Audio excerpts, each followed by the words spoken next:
Gloria a Dios. Una vez más, entonces, hermanos, los saludo a cada uno de ustedes en el nombre de Jesús de Nazaret, el Hijo del Dios viviente. Y rápidamente, en el tiempo que nos queda, con la ayuda del Señor, vamos a meditar, a aprender un poco más acerca de la palabra del Señor.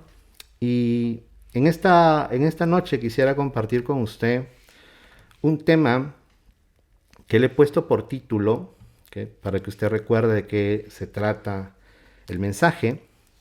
Lleva por título: ¿a quiénes se manifestará el Señor en su venida? Y quisiera usar como base la manifestación que el Señor realizó en su primera venida. Esto quiere decir, en la primera venida de hace 2000 años, ya que el mundo está celebrando, entre comillas, el nacimiento del Hijo de Dios, ¿verdad? Y tal vez muchos cristianos lo recuerdan, bueno, se vuelven más sensibles y recuerdan el nacimiento de nuestro Señor Jesucristo hace aproximadamente 2000 años. Quisiera aprovechar ese evento que sucedió en el evento. Hay dos eventos, digo yo, que marcarán y cambiarán la historia de la humanidad.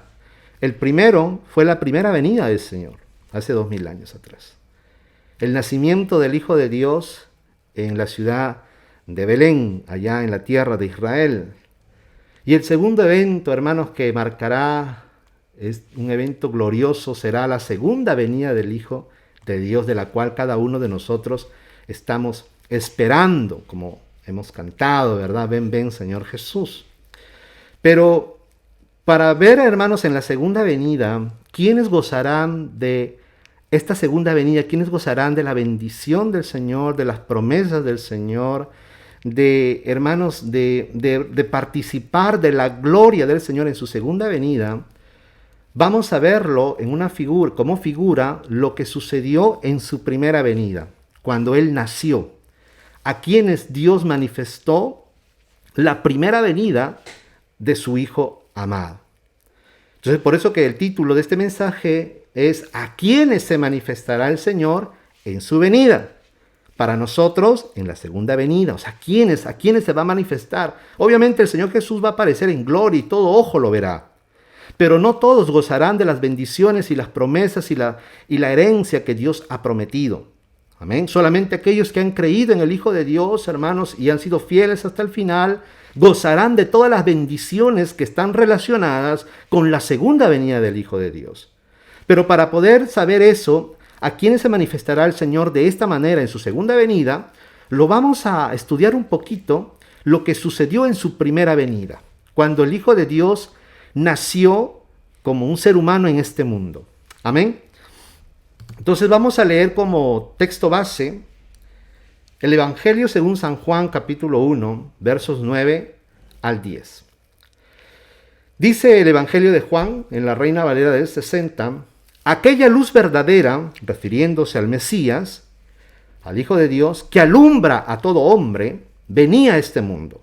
¿Okay? Está hablando de esa manifestación donde el Hijo de Dios habría de nacer en este mundo.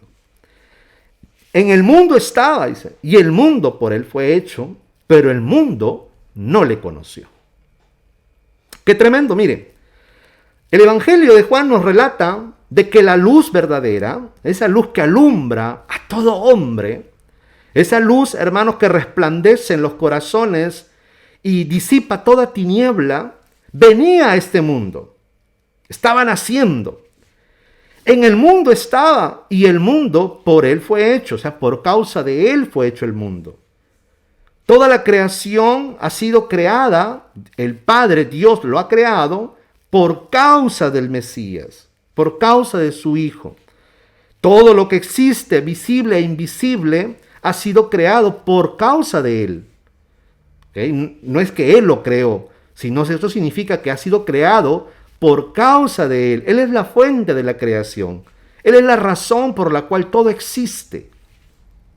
En el mundo estaba y el mundo por él fue hecho, pero el mundo no le conoció.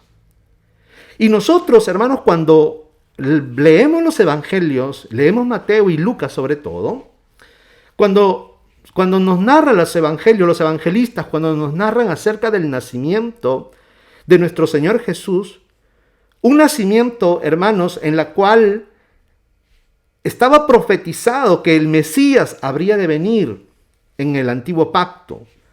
Los siervos de Dios, los patriarcas, los profetas, hermanos, aún en los salmos, hablan, hermanos, justamente de que Dios habría de enviar un poderoso Salvador, que se conoce como el Mesías, el Hijo del Dios viviente.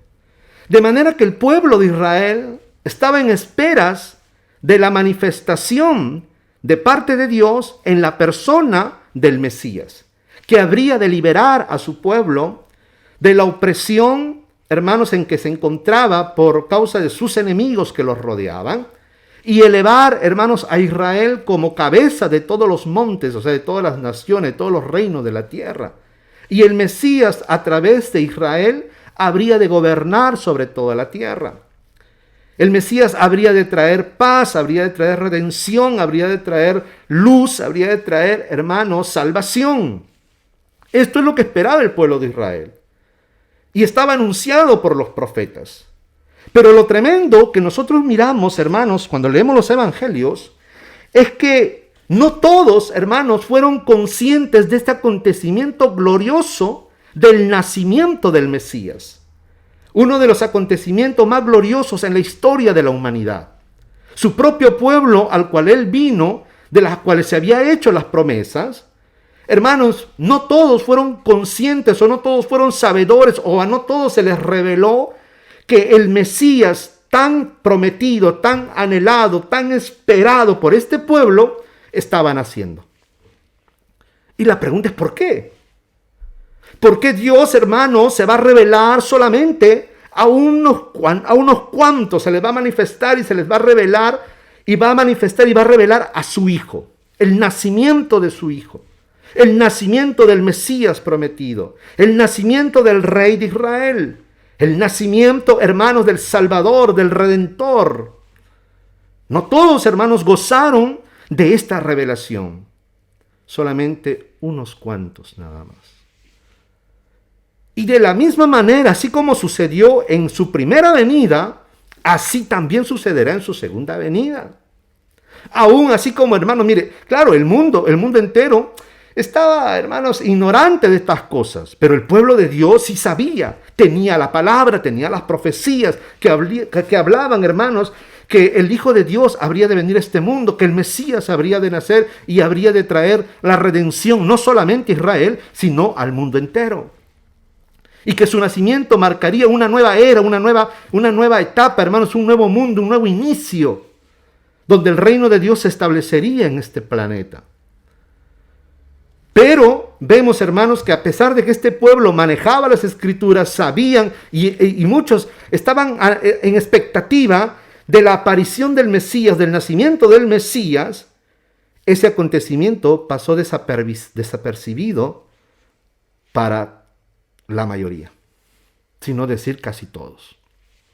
Fue un acontecimiento de la cual, hermanos, los israelitas, los judíos, no fueron conscientes que en el tiempo de ellos, hace 2000 años atrás, estaba naciendo en su tierra, como estaba profetizado, en Belén de Judea, estaba naciendo el Hijo de Dios.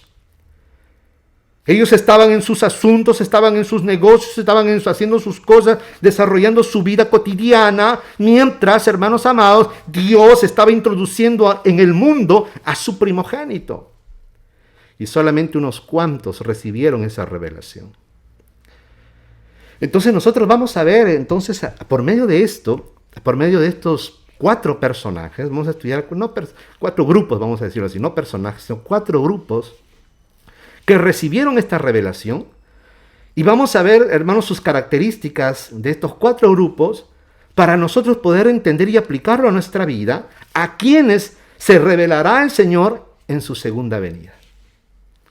Al mundo lo cogerá de sorpresa, pero habrá un grupo de personas, y aún dentro de la misma iglesia, a muchos de la iglesia del Señor, a muchos de los creyentes, la segunda venida los tomará por sorpresa, así como sucedió en su primera venida, pero habrá un grupo pequeño que reunirá ciertas características a los cuales el Señor se les revelará y gozarán de sus promesas, gozarán de su bendición y participarán de la gloria de nuestro Señor. Entonces vamos a verlo rápidamente. Gloria a Dios. A su nombre, gloria. Entonces vamos a ver a quiénes se reveló Dios, a quiénes reveló Dios el nacimiento de su Hijo. El nacimiento, hermanos, de la palabra del Dios viviente. Cuando la palabra de Dios se hace carne.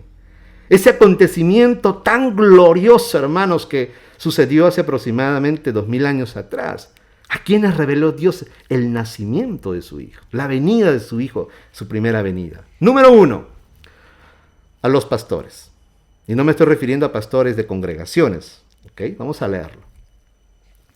Lucas capítulo 2, versos del 8 en adelante. En la Reina Valera 60 traduce: había pastores en la misma región, ¿okay?, que velaban y aguardaban las vigilias de la noche sobre su rebaño. Y aquí se les presentó un ángel del Señor, y la gloria del Señor los rodeó de resplandor y tuvieron gran temor. Pero el ángel les dijo: no temáis, porque he aquí os doy nuevas de gran gozo, que serán para todo el pueblo, que os ha nacido hoy en la ciudad de David un Salvador, que es Cristo el Señor, que es el Mesías, el Señor. Esto servirá de señal: hallaréis al niño envuelto en pañales, acostado en un pesebre. Y repentinamente apareció con el ángel, una multitud de las huestes celestiales, que alababan a Dios y decían: gloria a Dios en las alturas, y en la tierra paz, buena voluntad para con los hombres. Sucedió que cuando los ángeles se fueron de ellos al cielo, los pastores se dijeron unos a otros: pasemos pues hasta Belén y veamos esto que ha sucedido y que el Señor nos ha manifestado. Es lo que yo le decía: ¿a quiénes se manifestará Dios? La venida de su Hijo. Aquí dice: y que el Señor nos ha manifestado. Vinieron pues apresuradamente y hallaron a María y a José y al niño acostado en el pesebre. Miren, hermanos, qué tremendo es este pasaje.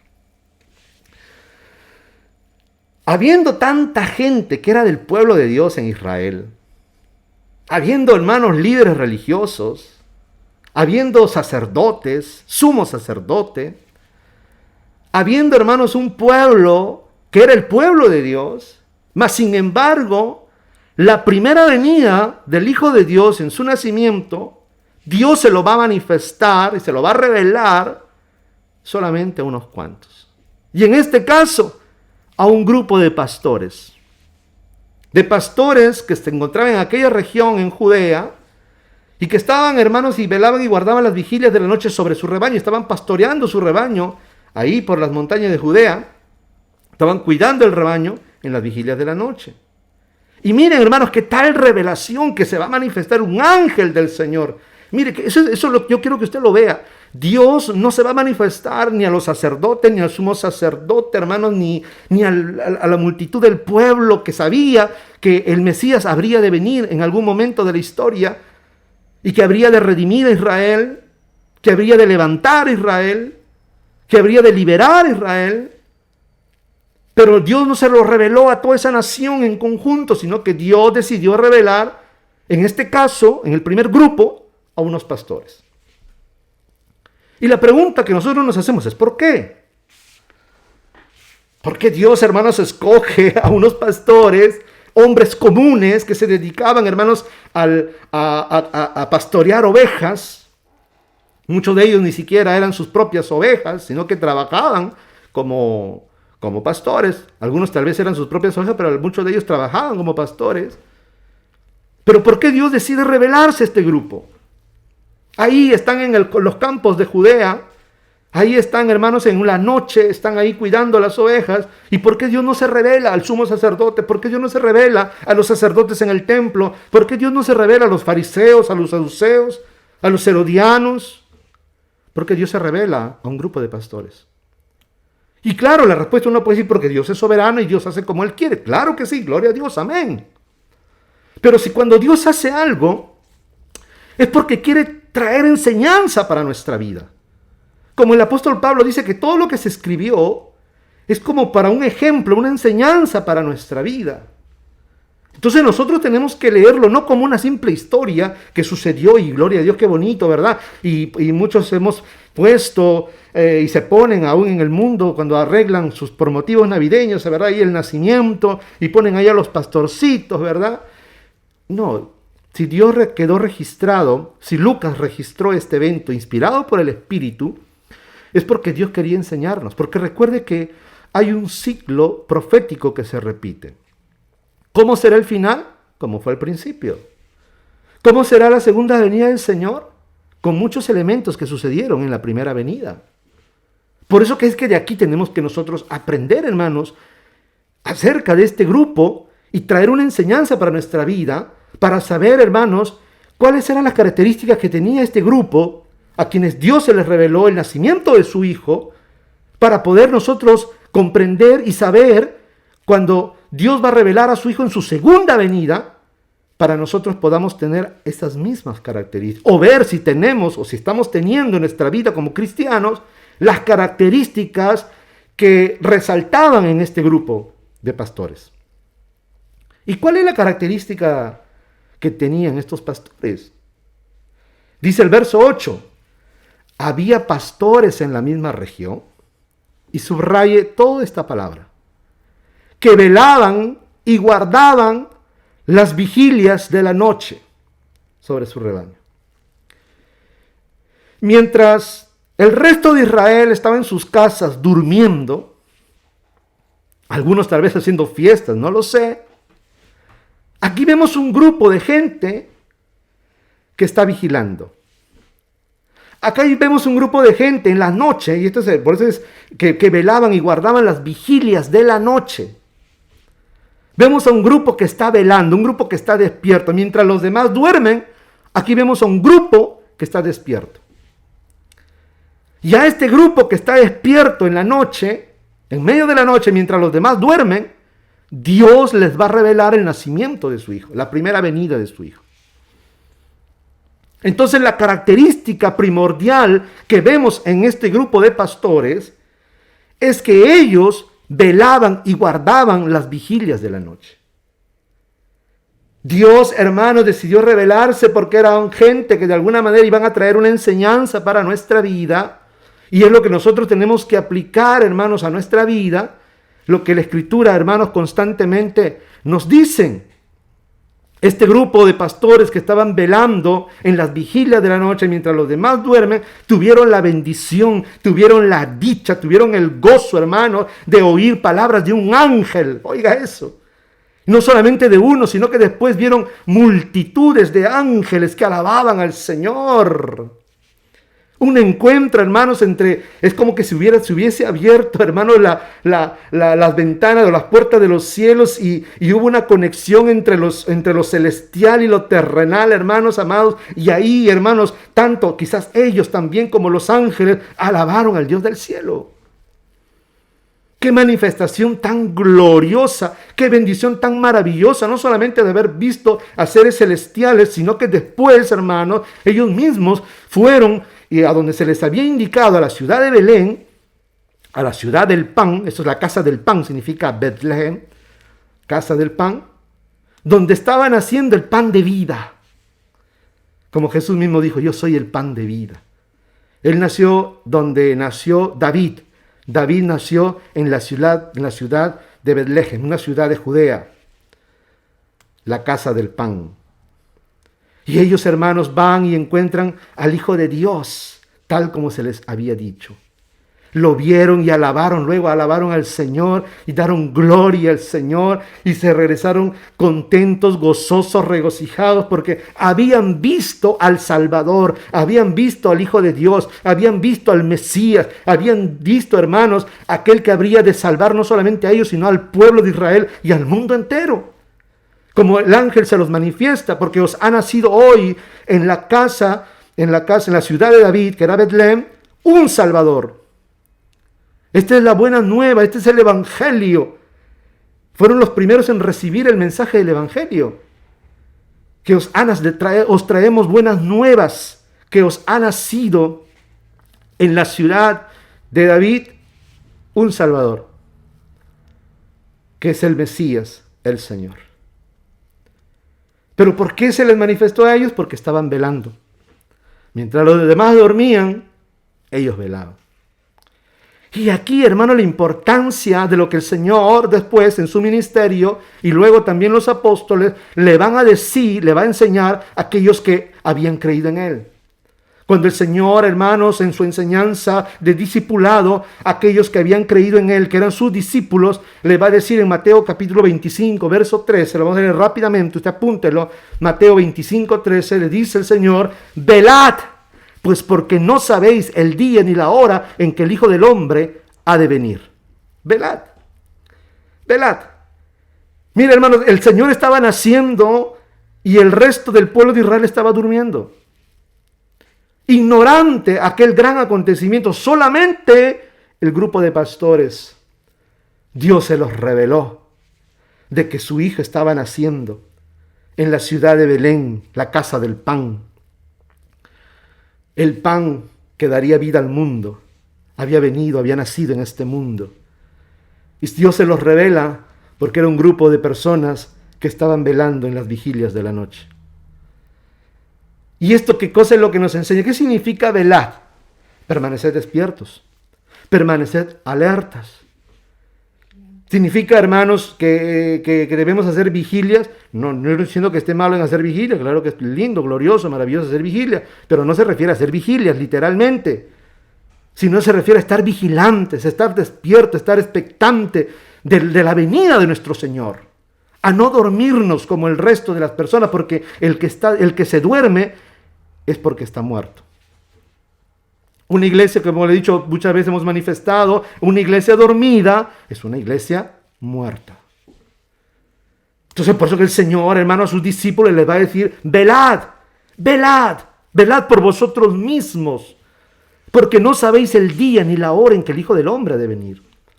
Vosotros no sabéis el día, no sabéis la hora, no sabéis en qué año, en qué mes. Velad, estar atentos, estad vigilando. Trabajad con temor y temblor en vuestra salvación. Y dice, hermanos, en Lucas capítulo 21, verso 36, Lucas 21, 36, velad pues en todo tiempo, orando, que seáis tenidos por dignos de escapar de todas estas cosas que vendrán y de estar en pie delante del Hijo del Hombre. Entonces ya aquí Jesús está advirtiendo a sus discípulos y los está preparando para la manifestación de su segunda venida. Esa venida que al mundo los agarrará de sorpresa. Tal vez celebrando Navidad, celebrando a saber en cuándo vendrá el Señor, no lo sabemos el día ni la hora. Pero al mundo los agarrará de sorpresa. Y vendrá destrucción repentina y no escaparán.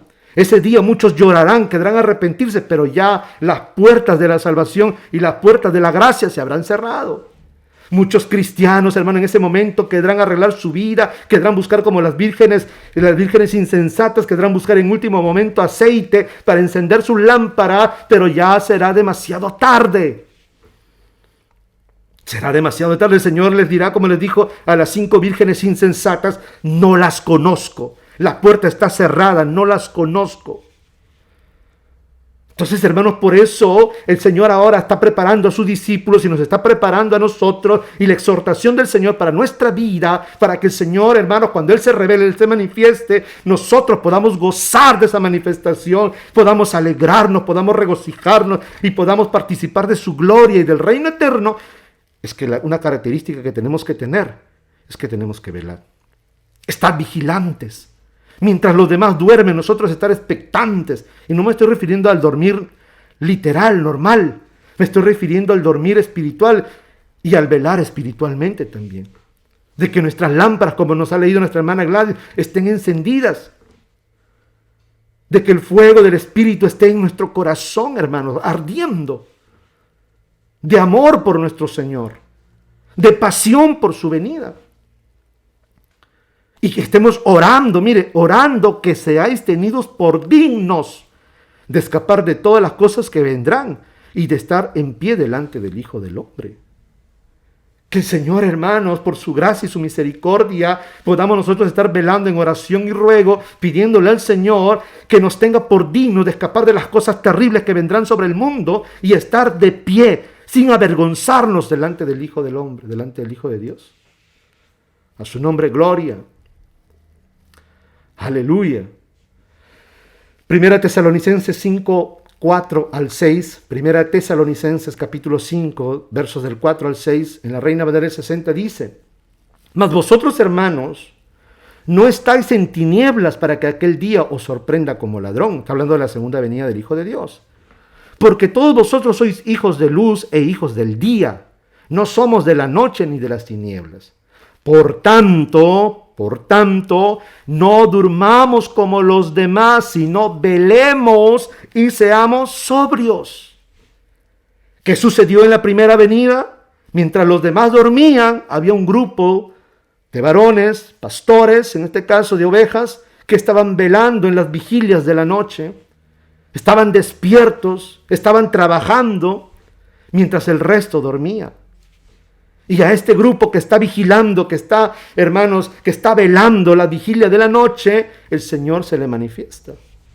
Ángeles se manifiestan, la gloria del Señor se manifiesta y ellos pueden ver con sus ojos al Hijo del Dios que había nacido.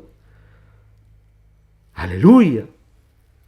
Por eso aquí nos dice, por tanto, no durmamos como los demás, sino velemos. Velemos y seamos sobrios. Velar, hermanos, significa estar viviendo una vida conforme a lo que el Señor nos ha mandado. Dormir significa adormentarnos en la vida espiritual y empezar a vivir una vida como lo hace el mundo. Una vida sin Dios, una vida que desagrada a Dios. Eso es dormir. Una vida donde no se tiene vida espiritual. Una vida que no tiene, hermanos, que no tiene deseo, como ya nos ha manifestado nuestro hermano Wilber, nuestro hermano Rodrigo, que nos han participado de la palabra, nos han compartido la palabra del Señor, que no tiene deseo por la palabra, no le importa, no hace ningún efecto en él, ¿verdad? Entonces, ese es un pueblo dormido. Un pueblo que peca y le vale, ¿verdad? Tanto. El que esté libre de pecado tire la primera piedra, dice. Entonces, velar significa cuidar primeramente sobre nosotros mismos. Por eso que el Señor les dijo a sus discípulos en el Evangelio según San Lucas: velad por vosotros mismos, que vuestros corazones no se carguen de embriaguez, de glotonería y de los afanes de este mundo. Y que aquel día os sorprenda. Velad por vosotros mismos. Cada uno es vuestra responsabilidad de nosotros mismos, hermanos, poder velar sobre nosotros mismos, sobre nuestra vida espiritual, sobre la relación que tenemos con el Señor, de cómo estamos viviendo y no ser necios, no ser, hermanos, como el resto de los demás que duermen. Eso significa que viven una vida ajena a la vida de Dios. Apocalipsis 3, del 2 al 3, dice Apocalipsis capítulo 3, verso 2 al 3, dice... Mire lo que el Señor le dice a la iglesia: sé vigilante, ¿okay? Sé vigilante, y afirma las otras cosas que están para morir, porque no he hallado tus obras perfectas delante de Dios. Acuérdate pues de lo que has recibido y oído, y guárdalo y arrepiéntete, pues si no velas, vendré sobre ti como ladrón. El arrepentimiento es parte de velar. Cuando nosotros, hermanos, fallamos al Señor, cuando nosotros pecamos y el Espíritu activa nuestra conciencia rápidamente, entonces inmediatamente nosotros nos arrepentimos. Y cuando nosotros nos arrepentimos y nos apartamos del pecado, estamos velando. Nos estamos dando cuenta que hemos fallado e inmediatamente enmendamos nuestro caminar. Nos apartamos, abandonamos el pecado y volvemos a nuestra comunión con Dios. Eso es velar. Pues si no velas, dice, vendré sobre ti como ladrón, y no sabrás a qué hora vendré sobre ti. Israel no supo el momento en que el Señor Jesús estaba naciendo. Israel no supo el momento en que su rey estaba naciendo. Israel no supo, hermanos, el momento en que su Redentor, su Salvador, estaba naciendo. Solamente aquellos que estaban vigilando. Solamente aquellos que estaban vigilantes en las vigilias de la noche. Ellos recibieron esta bendición. Ellos recibieron, hermanos, esta revelación. Ellos recibieron esta manifestación. Y pudieron ver al Hijo de Dios que había nacido. Gloria a Dios. Entonces, primera característica, tenemos que ser vigilantes. Tenemos que velar en todo tiempo. Velemos, hermanos amados, para que aquel día no nos sorprenda como ladrón. Sé vigilante, dice el Señor. Nos dice a ti y a mí, sé vigilante, pues si tú no velas, vendré sobre ti como ladrón, y no sabrás a qué hora vendré sobre ti. A su nombre, gloria. Aleluya. Segundo grupo, rápidamente. Segundo grupo, los magos. Los magos, que no son magos, sino son sabios realmente. Mateo capítulo 2, versos del 1 en adelante. Dice la palabra del Señor.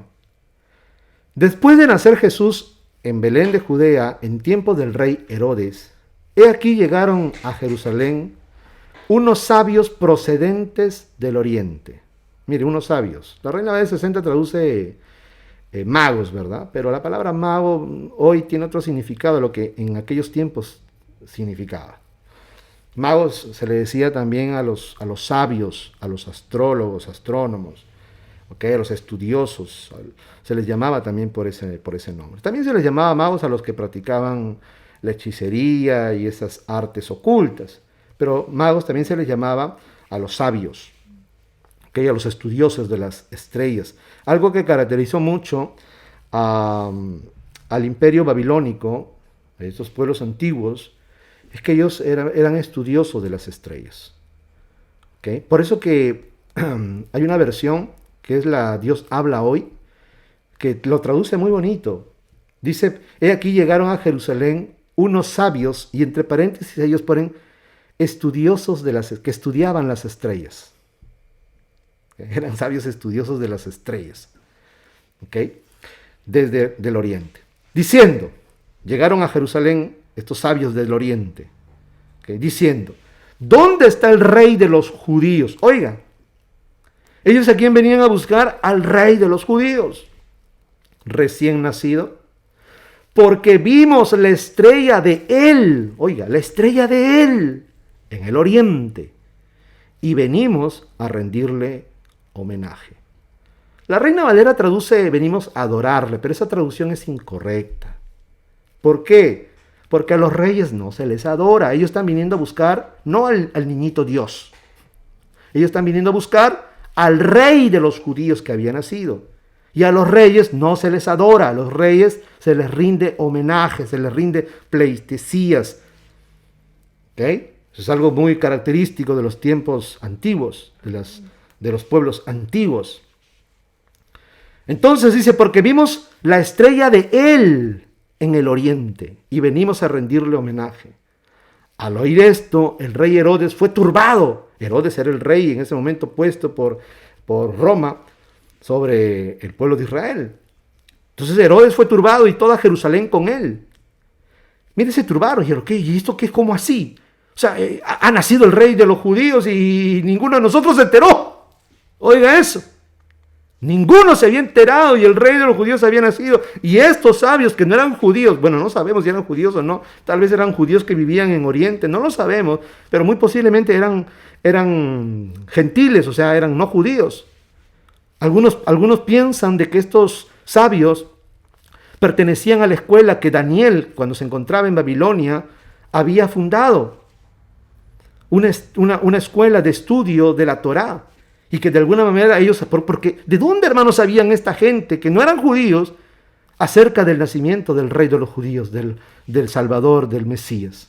¿Cómo sabían ellos eso? Y peor aún, ¿cómo reconocieron ellos su estrella? Un astro en los cielos.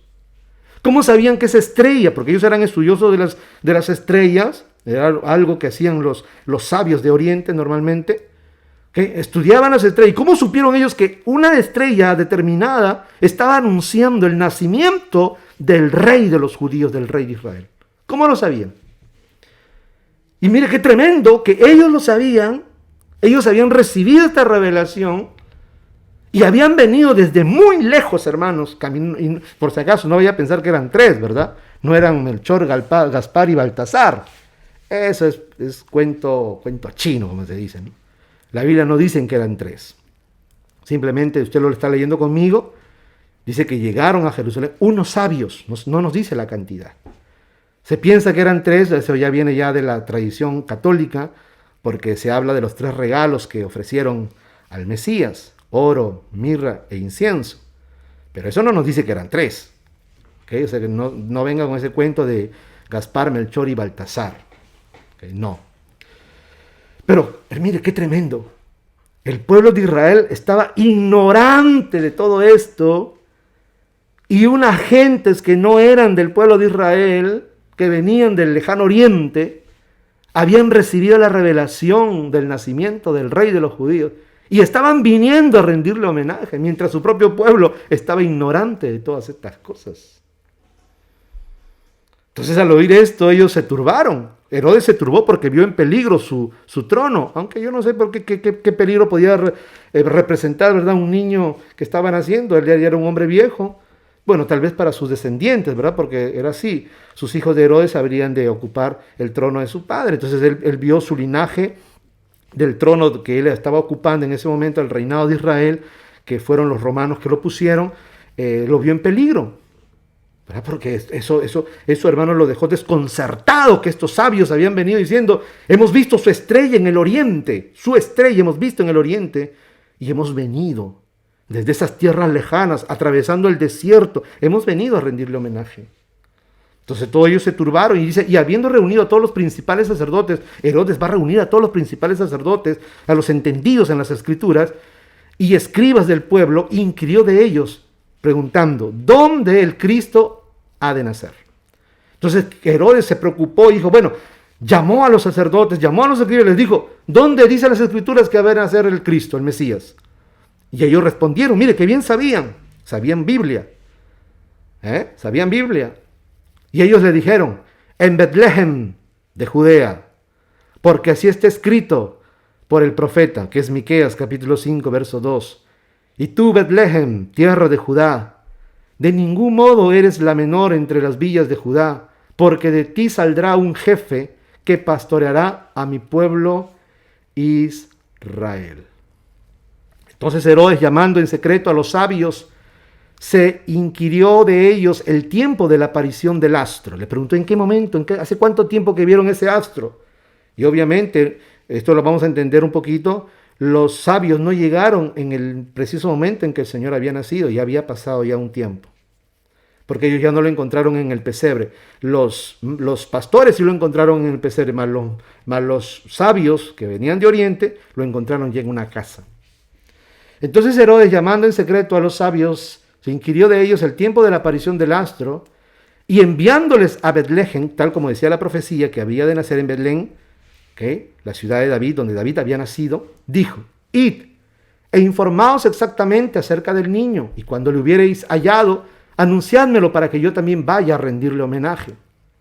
Ellos, después de oír al rey, se pusieron en camino, y he aquí la estrella que habían visto en el oriente iba delante de ellos, hasta que llegó y se paró encima de donde estaba el niño, en la casa. Al ver la estrella se regocijaron con muy grande gozo, y entrando en la casa vieron al niño, vieron al rey de los judíos, vieron al rey de Israel, vieron al Hijo de Dios, vieron al Mesías prometido, vieron al Salvador. Con María su madre, y postrándose le rindieron homenaje, y abriendo sus tesoros le ofrecieron dones: oro, incienso y mirra. ¿Cuál es la característica de estos magos? ¿Cuál es su característica? Hay mucho de aquí, hermanos, nosotros podríamos hablar toda la noche. Yo estoy tratando de sacar lo más importante para poder aplicarlo a nuestra vida. Para que haya un montón. Sobre todo aquí en esto de los sabios, de los magos, hay mucha enseñanza. Pero ¿cuál es su característica principal de la cual hoy vamos a aprender? Que ellos eran sabios. Era gente entendida. No eran ignorantes, no eran necios. ¿Se acuerdan que hemos hablado muchas veces que el deseo del Señor y por la cual Dios se nos ha revelado y nos ha hecho parte de su pueblo es de que el pueblo de Dios tiene que ser un pueblo, ¿qué cosa? Sabio y entendido. Sabio y entendido. Estos eran sabios.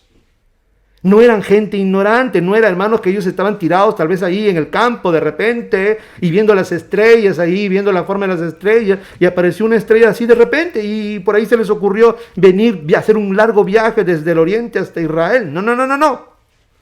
Ellos eran hombres que se dedicaban al estudio de las estrellas. Eran hombres que reconocían ciertas señales que se realizaban, hermanos, en los cielos. No eran hombres indoctos, no eran gente, hermano, ignorante en cuanto al estudio de los astros. Por eso que le decía que hay una versión, Dios habla hoy, que traduce que vinieron y llegaron a Jerusalén unos sabios estudiosos de las estrellas. Ellos estudiaban las estrellas. Mientras los demás están mirando la tierra, están mirando el tiempo presente, el tiempo material, el tiempo secular, su vida normal, ellos sus ojos, mientras los demás tienen los ojos clavados en la tierra, los restos de los hombres, ellos sus ojos lo tenían puesto en los cielos. Y en su debido momento, tal vez por las enseñanzas de Daniel, porque eso se dice mucho, que ellos venían de la escuela de Daniel, no lo sabemos, ¿ok? No lo sabemos de ciencia, pero de alguna manera tenían ellos esta información que habría de nacer un día el rey de los judíos, el Mesías prometido.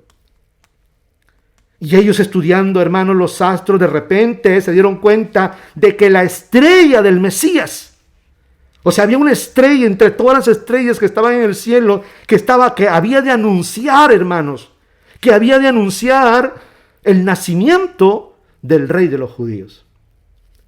Y eso no lo vieron el resto. Eso no lo vieron el resto de la humanidad, tampoco lo vio el propio pueblo de Israel. Vieron la estrella tal vez, pero no lo entendieron qué significaba. Mucho se ha hablado, hermanos, acerca de esta estrella de Betlem, que se llama así, ¿ok? La estrella de Betlem. Mucho se ha dicho y no se sabe hasta ciencia cierta qué cosa es, qué cosa pudo haber sido. Algunos piensan que fue el cometa Halley o Helen. Otros piensan, hermanos, que fue tal vez la alineación, como ha sucedido el 21, ¿verdad? Pasó el 21, que fue el lunes, me parece. Sucedió la alineación de los planetas de Júpiter y Saturno. Y se pudo ver en el hemisferio sur, se pudo ver, por ejemplo, en Latinoamérica, en la parte de lo que es América del Sur, Chile, Argentina, Perú, se pudo ver, hermanos, esta alineación de Saturno con Júpiter, donde se formó en la noche una estrella gigantesca prácticamente, porque se alinearon. Y esto sucede cada 800 años. Y se dice que una de las alineaciones sucedió más o menos casi en los tiempos que nació el Señor. Algunos piensan que fue eso, pero yo muchito no creo eso, ¿verdad? Tiene que haber sido algo muy particular.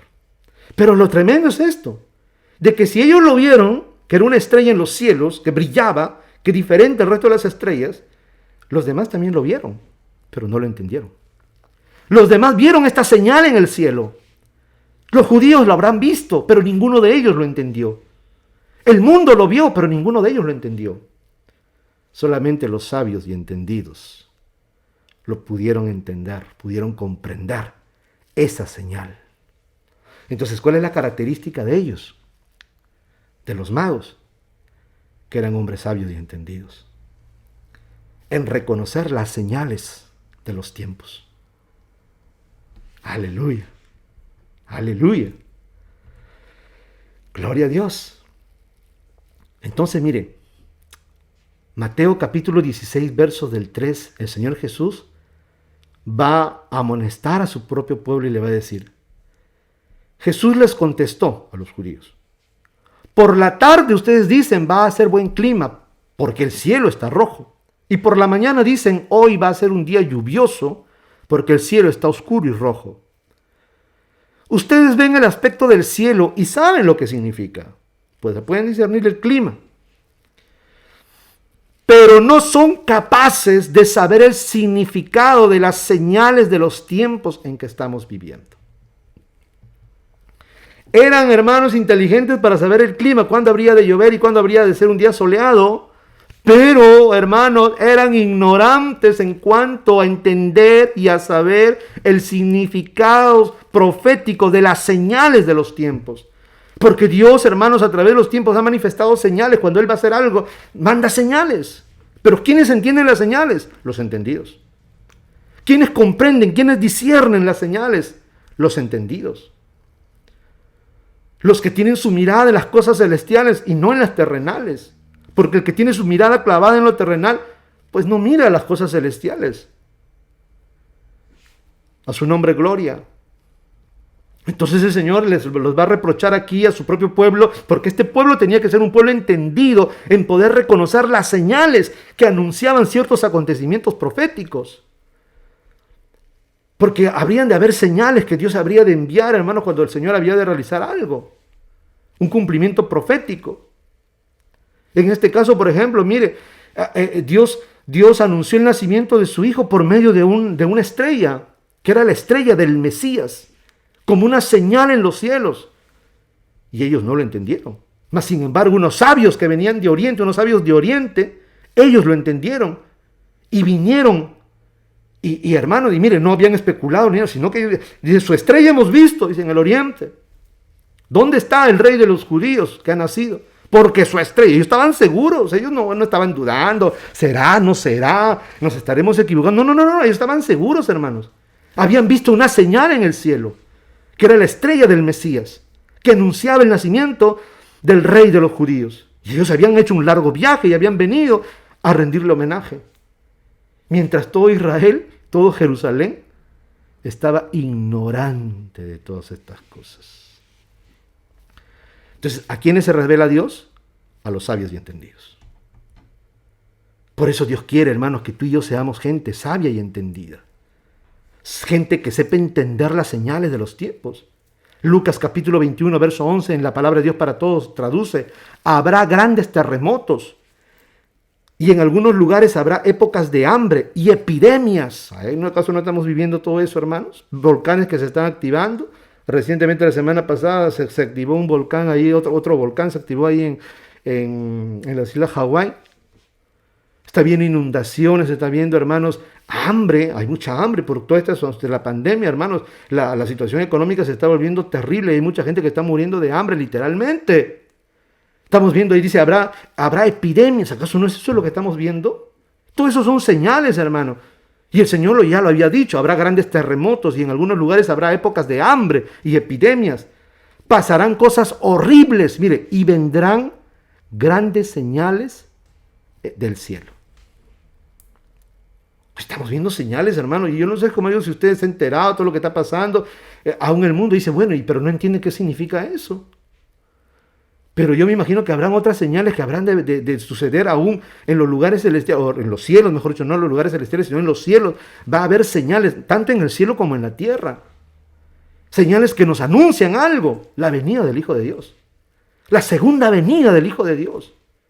Pero ¿quiénes van a entender esas señales? Los sabios y entendidos. Los necios no van a entender nada. Lucas capítulo 21, verso 25 al 28 dice, pasarán cosas fuera de lo común con el sol, la luna y las estrellas, que servirán como señales. Oiga eso. O sea, no es algo común. Van a haber, hermanos, acontecimientos astronómicos fuera de lo común, que va a dejar al mundo totalmente desconcertado. Va a haber señales en el sol, señales en la luna y señales en las estrellas, que servirán, dice aquí, como señales. Pasarán cosas fuera de lo común. En la tierra, ahora mire la tierra, la gente estará confusa y afligida por el fuerte rugido del mar. Y esto, cuando habla del rugido del mar, no piense que son maremotos, sino está hablando de invasiones de ejércitos, de guerras. La gente tendrá tanto miedo que se desmayará por lo que pasa en el mundo, pues aún los astros temblarán. Entonces verán al Hijo del Hombre, que vendrá en una nube con gran poder y gran gloria. Cuando todo esto comience a suceder, miren lo que dice, hermanos. O sea, cuando estas señales comiencen a suceder, enderécense y levanten la cabeza, porque ya saben que está muy cerca la hora en que Dios los liberará. O como dice la Reina Valera, sabed que el día de vuestra redención ha llegado. Nosotros estamos viendo, estamos experimentando, hermanos, y el 2020 ha sido un año terrible para muchos, para el mundo entero. Y todavía no salimos. Mire, estamos pensando ya salir, pensamos que estamos encontrando la solución. El mundo cree que está encontrando la solución a la vacuna y están saliendo otras cosas. Una nueva cepa, hermanos, usted ha visto lo que está pasando en el Reino Unido, cómo todos los demás países europeos le han cerrado y los países también de América le han cerrado las puertas de sus aeropuertos, la entrada de gente que viene de esta parte de Inglaterra, del Reino Unido, por esta nueva cepa que es mucho más contagiosa, se contagia más rápidamente.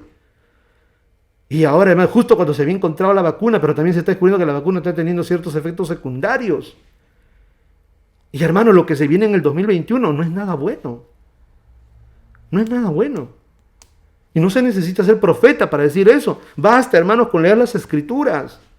El mundo va a ir de mal en peor, de mal en peor. Cosas terribles aún van a suceder. Lo que estamos viendo no es nada. Este es el comienzo. Pero ¿quiénes van a entender todas estas cosas? ¿Quiénes van a poder discernir todo lo que está sucediendo, estas señales? ¿Quiénes van a poder interpretar lo que está pasando en el mundo? Las señales que van a ver en los cielos y las señales que están sucediendo aquí en la tierra. ¿Quiénes la van a discernir? Los entendidos. Los entendidos. Los sabios y entendidos. A su nombre, gloria. Por eso dice, cuando vean estas cosas, levanten su cabeza, porque el día de vuestra redención ha llegado.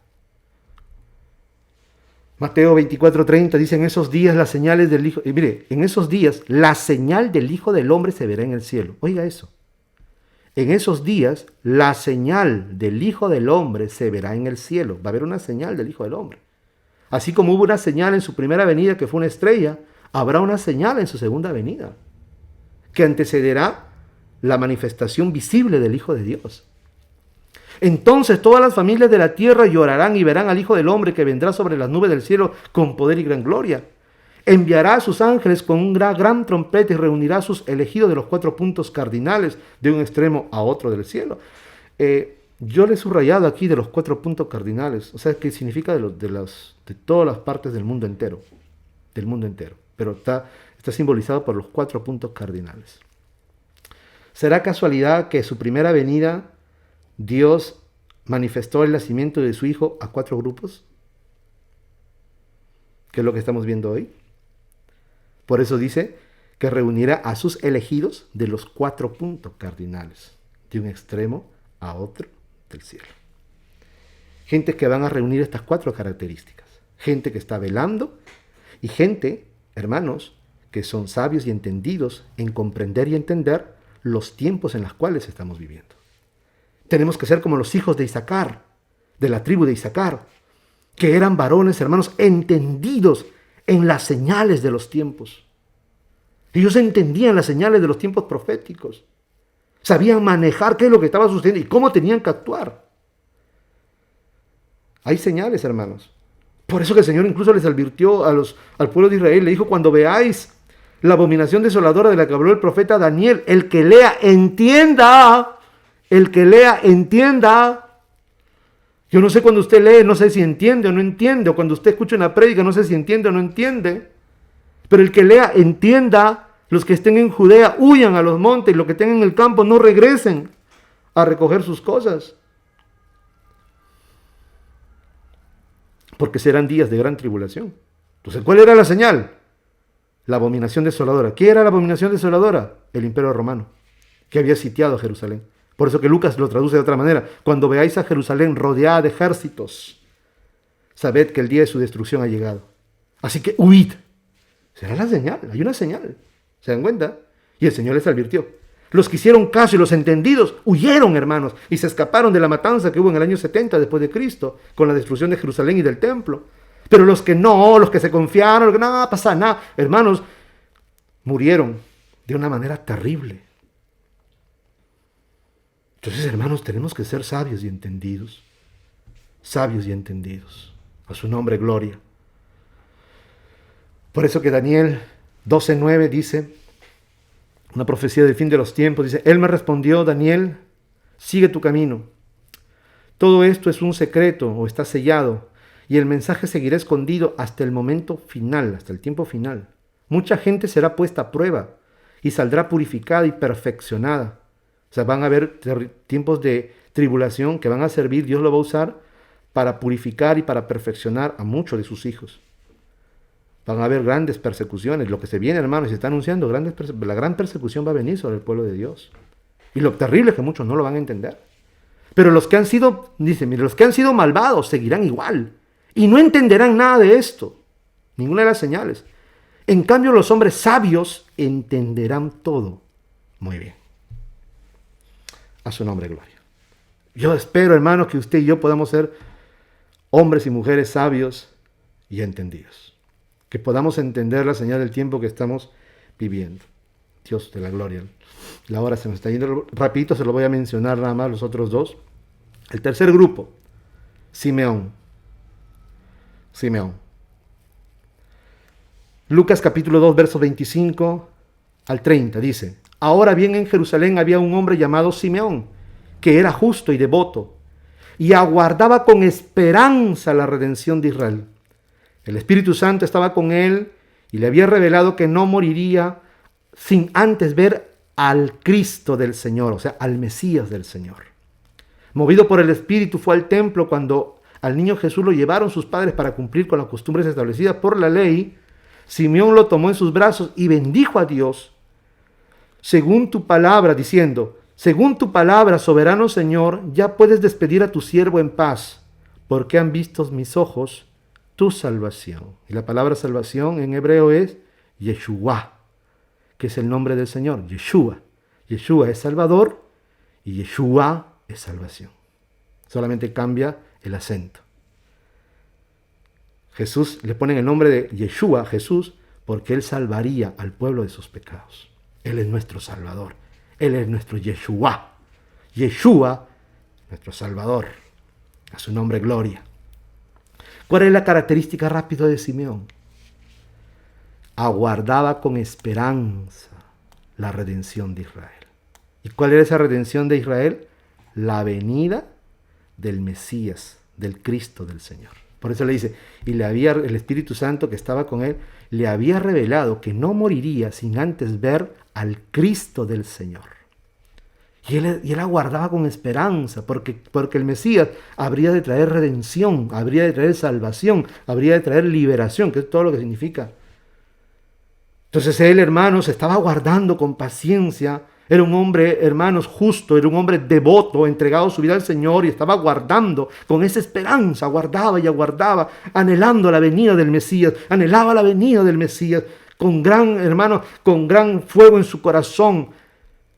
Estaba esperando ese momento glorioso de poder contemplar, de poder ver al Mesías, al Hijo de Dios, al Redentor, aquel que los habría de liberar. Por eso cuando él lo ve, él dice, según tu palabra, soberano Señor, ya puedes despedir a tu siervo en paz, porque han visto mis ojos tu salvación. Entonces la característica de Simeón, ¿cuál es?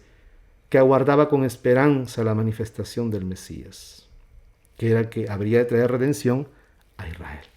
Por eso que Tito capítulo 2, verso 13 dice, mientras aguardamos la bendita esperanza, es decir, la gloriosa venida de nuestro gran Dios y Salvador Jesucristo. Entonces yo no sé si usted, hermano, o solamente es una mera canción que nosotros cantamos de la boca para afuera, ven, ven, ven, ven Señor, y verdaderamente en nuestro corazón no estamos anhelando, no estamos, hermano, aguardando esa venida de nuestro Señor Jesucristo, la segunda venida en este caso. Él aguardó su primera venida, Simeón, y por eso le fue revelada. Él anhelaba ver al Mesías y por eso le fue revelado. Y nosotros, hermanos, si queremos ver a nuestro Señor Jesucristo, tenemos que anhelar su venida. Tenemos que aguardar esa bendita esperanza de poder ver al Señor de la gloria, de poder contemplar su majestad y poder compartir con Él su reino eterno. Romanos capítulo 8, verso 23 dice, y no solo ella, hablando de la creación, que anhela la manifestación gloriosa de los hijos de Dios, sino también nosotros mismos, dice que tenemos las primicias del Espíritu, gemimos interiormente mientras aguardamos nuestra adopción como hijos, es decir, la redención de nuestro cuerpo, cuando nuestro cuerpo sea glorificado. ¿Y cuándo va a suceder eso? Cuando nuestro Señor Jesucristo venga por segunda vez. Nosotros gemimos ser revestidos, hermanos, de ese cuerpo glorioso para no estar en este cuerpo, hermanos, que muchas veces nos insta a pecar, nos jala a fallar, nos falta a sufrir.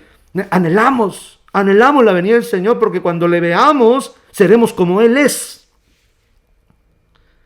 Por eso dice que todo aquel que tiene esta esperanza se purifica a sí mismo.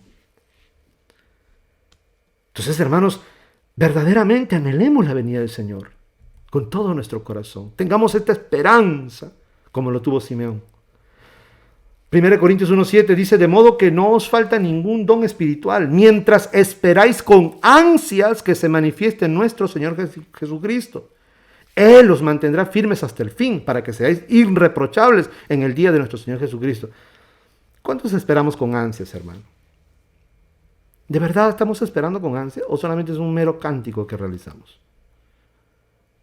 Espero, hermano, de todo mi corazón que tú y yo podamos verdaderamente esperar con ansias la venida de nuestro Señor.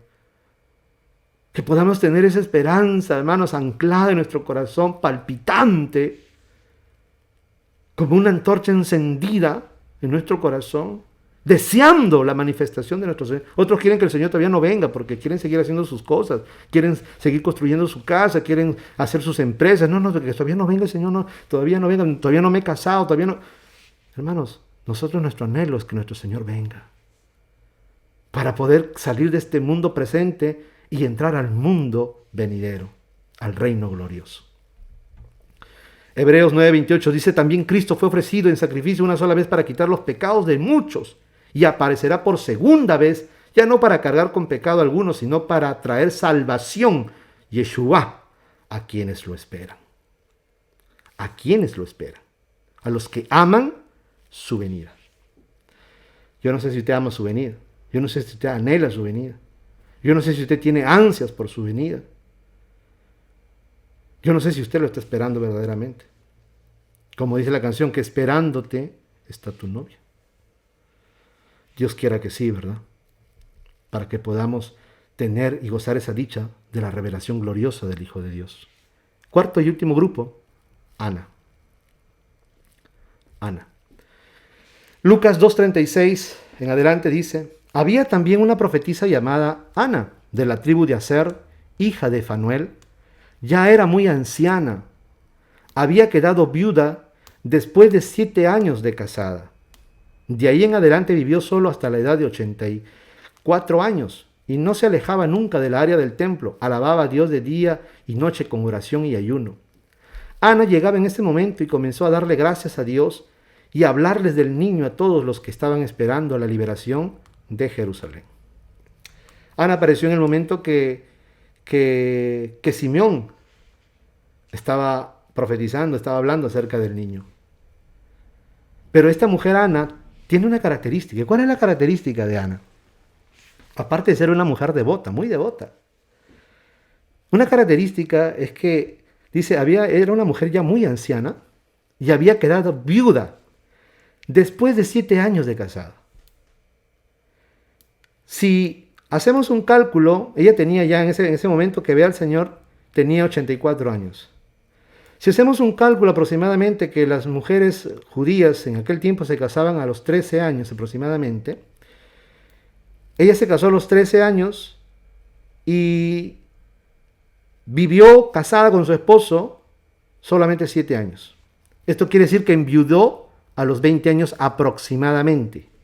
Jovencita, muy jovencita. Prácticamente no gozó nada, hermanos, de su vida matrimonial. A los 20 años, una señora, todavía era una jovencita, llena de vida, quedó viuda. Pero miren lo que dice, de ahí en adelante vivió sola hasta la edad de 84 años. 60 y tantos años más vivió sola. Esta mujer tenía el derecho, hermano, por cuanto era viuda, tenía el derecho de rehacer su vida. Tenía el derecho de casarse con otro varón. Pues había enviudado muy joven, a los 20 años aproximadamente. Pero ella decide quedarse sola. ¿Por qué, hermano? Entonces, ¿qué es lo que caracteriza a ella? Ella, pudiendo rehacer su vida, no lo hace, sino que decide, hermanos, entregar y consagrar su vida completamente, su cuerpo, su alma y su espíritu completamente al Señor. Y para no dedicarse a los placeres de la carne. O sea, ella ya no buscó sus propios placeres, sus propios deseos, satisfacer su vida carnal, porque a los 20 años, hermana, es joven todavía. Una mujer de 20 años todavía anhela estar con un varón, así como un varón joven todavía anhela estar con una mujer. Pero ella no se inclinó a lo carnal, no se inclinó en satisfacer sus propios deseos, sus apetitos carnales, humanos, naturales, sino que ella renunció a toda esa vida carnal, de tener una vida conyugal y de dedicarse íntegramente al Señor. Y por esa razón tuvo la gran bendición de ver al Señor Jesús cuando había nacido. Aleluya. Hoy, hermanos, en estos tiempos, hay cristianos, estoy hablando de cristianos, no estoy hablando de gente que no conoce la palabra del Señor o cuando estábamos nosotros en nuestra ignorancia. Ya cristianos conociendo la palabra del Señor. Que ya no les es lícito casarse nuevamente, porque ya son cristianos y conocen la verdad. Amén. Y aún así lo hacen. Prefiriendo y dando rienda suelta a su naturaleza y satisfacer sus deseos carnales antes que hacer la voluntad de Dios. Esta mujer lo podía hacer, sin embargo no lo hizo. Y muchos que hoy no lo deben hacer, sí lo hacen. Qué tremendo, ¿verdad? Qué diferencia. Entonces yo no sé, hermanos, y nosotros, que lo único que anhelamos es satisfacer nuestros propios deseos, yendo en contra, incluso en contra de la voluntad. Otra cosa es, pues, pudiendo hacerlo, lo hacemos, nos es lícito y lo hacemos. Bueno, pues estamos en nuestro derecho, eso no es pecado. Pero si aún pudiendo hacerlo y no lo hacemos y nos decidimos quedar solos, gloria a Dios, mejor todavía. Pero muchos, no debiendo hacerlo, porque ya no les es permitido, no les es lícito, porque estarían pecando de adulterio. Estoy hablando de gente que ya conoce la verdad, no estoy hablando de gente que estaba en su ignorancia. Gente que lo hizo en su ignorancia, que no sabía. Bueno, eso Dios perdona todo eso. Si se casó 2, 3 veces, bueno, eso Dios lo perdona. Amén. O si se separó y Dios lo perdona, hermanos, porque lo hizo en su ignorancia. Los mandamientos son para el pueblo de Dios. Entonces ya hablamos del pueblo de Dios. Por eso dice que el que sabe hacer lo bueno y no lo hace, se le cuenta por pecado. El que sabe lo que es justo, lo que es correcto, y no lo hace, se le tiene por pecado. Entonces hay mucha gente que sabe que no lo debe hacer, mas sin embargo lo hace por satisfacer sus deseos carnales. Y hay gente que ni siquiera es vieja, hay gente que ni siquiera es joven, hay gente todavía que es vieja y todavía aún, hermano, quiere satisfacer sus deseos carnales. Yendo en contra de la voluntad de su propio Señor, de la propia palabra del Señor. ¿Usted piensa que a los que actuamos de esa manera, y no solamente me refiero al sentido del matrimonio, a cualquier aspecto de nuestra vida carnal, ¿usted cree que Dios se nos va a manifestar? ¿Usted cree que participaremos de la gloria de la venida del Hijo de Dios? Si satisfacemos nuestros propios deseos y no hacemos la voluntad de nuestro Señor. Le voy a decir una cosa. Ni soñemos, ni nos hagamos ilusiones. Porque Dios, hermanos, no puede ser burlado. Rápidamente, vamos a leer los textos. Gálatas 5:16 dice, en adelante, por tanto digo, vivan según el Espíritu y no busquen satisfacer sus propios malos deseos. Porque los malos deseos están en contra del Espíritu y el Espíritu está en contra de los malos deseos. El uno está en contra de los otros y por eso ustedes no pueden hacer lo que quisieran. Pero si el Espíritu los guía, entonces ya no estarán sometidos a la ley. Es fácil ver lo que hacen quienes siguen los malos deseos. Cometen inmoralidades sexuales, hacen cosas impuras y viciosas, adoran ídolos, practican la brujería, mantienen odios, discordias y celos, se enojan fácilmente, causan rivalidades, divisiones y partidismos. Son envidiosos, borrachos, glotones y otras cosas parecidas. Les advierto a ustedes, dice, como ya antes lo he hecho, de los que los que así se comportan no tendrán parte en el reino de Dios. O sea, los que viven satisfaciendo sus propios deseos en contra de la voluntad de Dios. Hermano, si tu sentimiento, pues, tu sentimiento puede ser muy lindo, muy puro, muy fuerte, no es tuyo, mío, lo que sea. Pero si eso va en contra de la voluntad de Dios, es preferible, como dice el Señor, es mejor quitarse un ojo. ¿Ok? Si tu ojo derecho te es ocasión de pecar, es mejor quítatelo, porque es mejor entrar al reino tuerto que ser con todo tu cuerpo, ser echado al lago de fuego. Si tu mano derecha te es ocasión de caer, mejor córtatela, porque mejor te es entrar manco al reino de Dios que ser echado al fuego eterno con todo tu cuerpo. No, pero mi amor es puro. Y hermano, pero si eso va en contra de la voluntad del Señor. No, pero yo quiero hacerme rico. ¿Y si eso va en contra de la voluntad del Señor? Estamos hablando de todo tipo de pecados. Todo lo que tiene que ver con los deseos de nuestra naturaleza pecaminosa. Entonces, Pablo acá les dice, como ya antes yo se los advierto, como ya antes lo he hecho, que los que así se comportan no tendrán parte en el reino de Dios. Dios se va a manifestar y les va a dar como herencia su reino a los que vivan según el Espíritu, esto es, según su voluntad. Así esto signifique renunciar a nuestros propios deseos, renunciar incluso a nuestra propia vida, renunciar incluso a lo que tal vez nos puede hacer feliz. Nos puede hacer feliz en este mundo, pero nos traerá muerte y destrucción cuando el Señor venga. Podemos gozar de las riquezas, de los placeres de este mundo, pero seremos condenados cuando el Señor venga. Ya un texto que se ha leído bastante, lo leyó el hermano Rodrigo el día martes, Efesios 4, del 17 al 21, por eso Pablo dice, lo que les voy a decir es una advertencia del Señor. Dejen ya de vivir como los que no son creyentes, porque ellos se guían por pensamientos inútiles. Su entendimiento está oscurecido porque están separados de la vida que viene de Dios y porque son ignorantes debido a lo terco que es su corazón. Han perdido la vergüenza, o han perdido toda sensibilidad, como dice, ¿no? Han perdido la vergüenza, se han dedicado a la inmoralidad y se entregan cada vez más a cometer toda clase de perversiones. Por esa clase de vida no tienen nada que ver con la instrucción que recibieron de Cristo.